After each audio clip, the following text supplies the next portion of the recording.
როგორც უკვე ვიცით, პრემიერ-მინისტრის ინიციატივით დაარსდა სოლიდარობის ფონდი, რომლის მიზანია სოციალურად დაუცველი ადამიანების დახმარება. ძალიან სერიოზული მიღწევები აქვს უკვე ამ ფონდს და გადავწყვეტეთ იმედის დილის მაყურებელს ყოველკვირეულად გავაცნოთ ამ ფონდის მიღწევები. ჩვენი სტუმარია მარიამ ჯაში, სოლიდარობის ფონდის ხელმძღვანელი. დილამშვიდობის მარიამ და დიდი მადლობა მოგზაურობისთვის. დიდი მადლობა სტუმრობისთვის. გუშინ წინ გაიმართა ლეგენდარული ნიუ-იორკ ოასისის და თბილისის სიმფონიური ორკესტრის ერთობლივი საქველმოქმედო კონცერტი. პირდაპირ რომ ვთქვათ, რამდენი შემოვიდა თანხა და ვის მოხმარდება ეს თანხა? საერთო ჯამში უშუალოდ კონცერტს რაც შეეხება 68,000 ლარი გადაირიცხება სოლიდარობის ფონდში და ისევე როგორც თქვათ მიმდინარე პროგრამებში 21 წლამდე ასაკის ონკოლოგიური დაავადებების მქონე ბავშვებს და ახალგაზრდებს მოხმარდებათ ეს თანხა. აქვე რომ დავაკონკრეტოთ, მაგრამ იმიტომ რომ ხშირად არის ხოლმე ეს პრობლემა, აქ საჭირო ალბათ სახელმწიფოს კეთილი ნება, რომ საქველმოქმედო ზარებზე მოიხსნას სახელმწიფო ბეგარა. ალბათ ეს ჯერჯერობით სამწუხაროდ ეს ნარჩუნდება, მაგრამ საკმაოდ მნიშვნელოვანი დისკუსია მიმდინარეობს იმასთან დაკავშირებით, რომ სახელმწიფო ფონდების და ასევე საქველმოქმედო ფონდების ბენეფიციარები იყვნენ განთავისუფლებული საშემოსავლო და ქონების გადასახადისგან და ჩვენ ალბათ უახლოეს თვეებში გვექნება მნიშვნელოვანი პროგრესი ამ კუთხით. რაც შეეხება უშუალოდ ამ თანხას, კიდევ ერთხელ მინდა ხაზი გაუსვა, რომ სოლიდარობის ფონდში გადმორიცხული დონაციებიდან არც ერთი თეთრი არ ხმარდება უშუალოდ ფონდის ადმინისტრაციულ და თქვათ ზოგადად მენეჯმენტის თანხებს. ეს არის მოდელი სახელმწიფო კერძო და საზოგადოებრივი თანამონაწილეობის, როდესაც სახელმწიფო მინიმალურ ადმინისტრაციულ ხარჯს უზრუნველყოფს თქვათ სარეზერვო ფონდიდან, ხოლო შემოწირულობებიდან თითეული თეთრი პირდაპირ მიემართება ბავშვების ამას პრეცედენტი ყოფილა საქართველოში მსგავსი მოდელი ჯერ არ ყოფილა და ძალიან გვიხარია, რომ თქვათ ეს მოდელი შემუშავდა. რა თქმა უნდა, ეს არ არის მხოლოდ ქართული მოდელი, ჩვენ სოლიდარობის ფონდის მოდელი შემუშავების დროს ხელმძღვანელობდით საერთაშორისო გამოცდილებით, როგორც სხვადასხვა სოლიდარობის ფონდების ასე. ეს აპრობირებული მეთოდია, თქვათ ევროპის ქვეყნებში. იცით, ბევრი სახელმწიფო ფონდის სახელით მოქმედებს, იგივე საფრანგეთის სოლიდარობის ფონდი, რომელიც აბსოლუტურად შეზღუდული შესაძლებლობებით მქონე პირებს არის ორიენტირებული, სწორედ სახელმწიფო ფონდი არის და შესაბამისად არის პრეცედენტი როგორც სახელმწიფო, ასევე არასამთავრობო, როგორც სავალდებულო მონაწილეობის, ასევე ნებაყოფლობითი. საქართველოს მოდელის შემთხვევაში ჩვენ შევჯერდით ნებაყოფლობითობაზე, რადგან ეს არის სწორედ ერთ-ერთი უმთავრესი პრინციპი, რომ ხალხმა თავისი სურვილით გამოთქვას, თქვათ და გადადგეს ის ნაბიჯი სისტემური ხელმოქმედების და ამისთანავე ეს არის სახელმწიფოს მიერ დაფინანსებული ადმინისტრაციული ხარჯი, რაც მინიმალურამდე ამცირებს თქვათ ზედმეტ დანახარჯებს ფონდის აღება. ნებაყოფლობითი სიტყვა ახსენეთ და საინტერესოა როგორია საზოგადოების კეთილი ნება, რამდენად მაღალია აქტივობა თქვათ კერძო პირებისა და კომპანიების მხრიდან. დღეისათვის ფონდი, როგორც მოგეხსენებათ, სულ რამოდენიმე თვის ამოქმედებულია. დღეისთვის 95,000-ზე მეტი საჯარო მოხელე უკვე ჩაგვერთო 167 უწყებიდან, როგორც ცენტრალური სამინისტროს აპარატებიდან, ასევე საჯარო სამართლის იურიდიული პირებიდან, ეროვნული კომისიებიდან და როგორც რწმუნებულთა აპარატიდან რეგიონებში, ასევე მუნიციპალიტეტების დონეზე. ეს ჩვენთვის არის უაღრესად დიდი მხარდაჭერა და თითოეულ ჩემს კოლეგას მინდა ურმესი მადლობა გადაუხადო.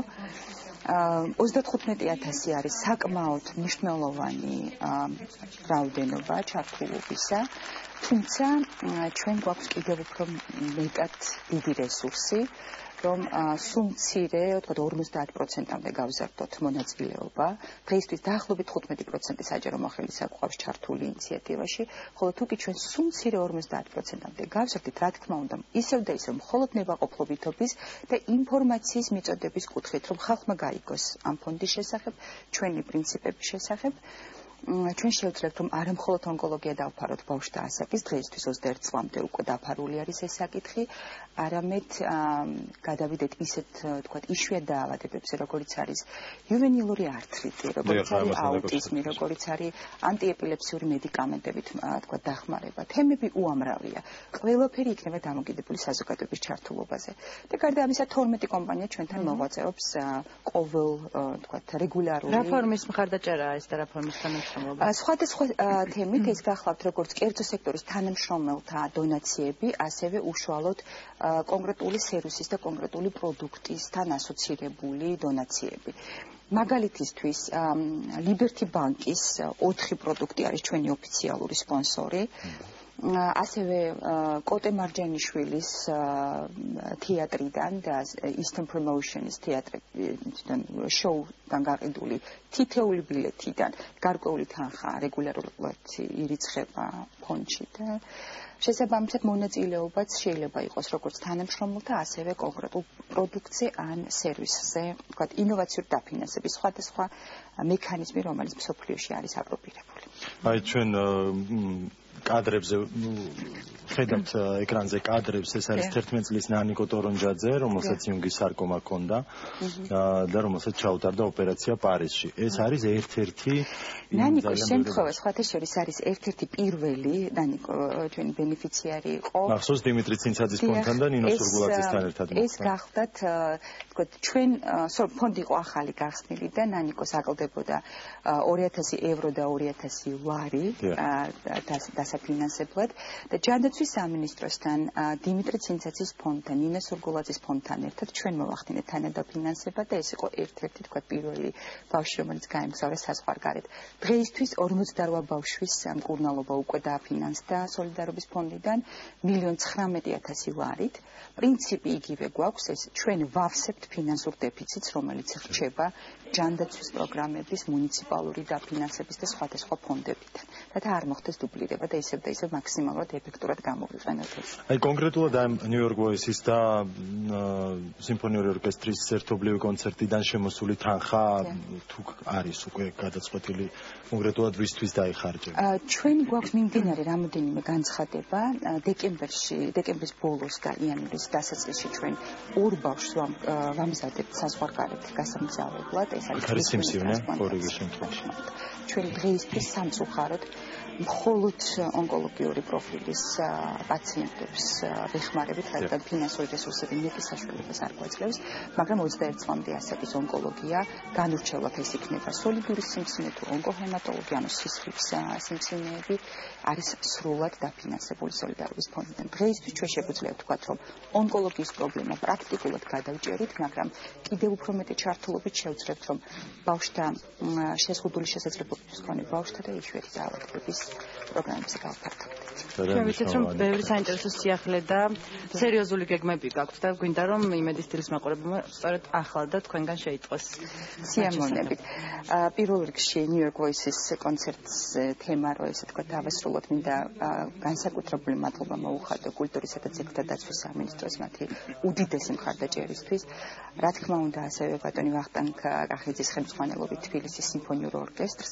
ნიუ-იორკ ვოისის შემოქმედებითი ჯგუფი თავად იყო აბსოლუტურად აღფრთოვანებული, მათ არა მარტო დაუვიწყარი საღამო გვაჩუქეს, არამედ მათთვისაც იყო ეს ერთ-ერთი განსაკუთრებული საღამო და ჩვენ გვაქვს ასევე ასე ვთქვათ პირობა ნიუ-იორკ ვოისის მომღერლებისგან, რომ ისინი აუცილებლად როგორც კი ჩვენი ინგლისურენოვანი ვებსაიტი გააქტიურდება, მოახდენენ დონაციას სოლიდარობის ფონდში და ასევე მოუწოდებენ მათ თაყვანისმცემლებს, რომ სოლიდარობის ფონდს დაეხმარნენ შეერთებული შტატებიდან. ამ სიახლეებსაც შემდგომ გაგაგებინებთ. რაც შეეხება უახლოეს გეგმებს, ჩვენი შემდგომი შემოქმედებითი საღამო გახლავთ 25 და 26 დეკემბერს. ქალბატონი მაკა მახარაძის საბალეტო სტუდიის ბავშვები აწყობენ საშობაო პერფორმანს. ეს გახლავთ შობა ამადეუსთან, მარიამ ალექსიძის ქორეოგრაფიით, თქვა მისი დადგმით და ხელმძღვანელობით მზადდება სპექტაკლი და თემატურად ეს არის უმნიშვნელოვანესი კონცერტი ბავშვები ეხმარებიან ბავშვებისთვის და ალბათ აქ ყველაზე უფრო მნიშვნელოვანი არის სწორედ ბავშვთა მონაწილეობა და თქვა ერთ-ერთი პირველი მაგალითი რომ თანატოლებისთვის მოხდეს უკვე ჩართულობა რომ ალბათ აღიზარდოს ეს მათში თავიდანვე სოლიდარობის თავიდანვე მე ეს არის კულტურა, რომელიც ეს არის თქვა ტრადიცია, რომლის დანერგვა აუცილებლად ჩვენ უნდა დავიწყოთ. ეს არის სისტემური ქველმოქმედება, რომელიც ძალიან ბევრ იმ საკითხს, რომელსაც შეზღუდული რესურსების პირობებში სახელმწიფო ჯერ ვერ ფარავს, მიუხედავად გაორმაგებული ჯანდაცვის ბიუჯეტისა, ჩვენ შეგვიძლია საზოგადოების ერთიანობით ეს გადავწყვეტოთ.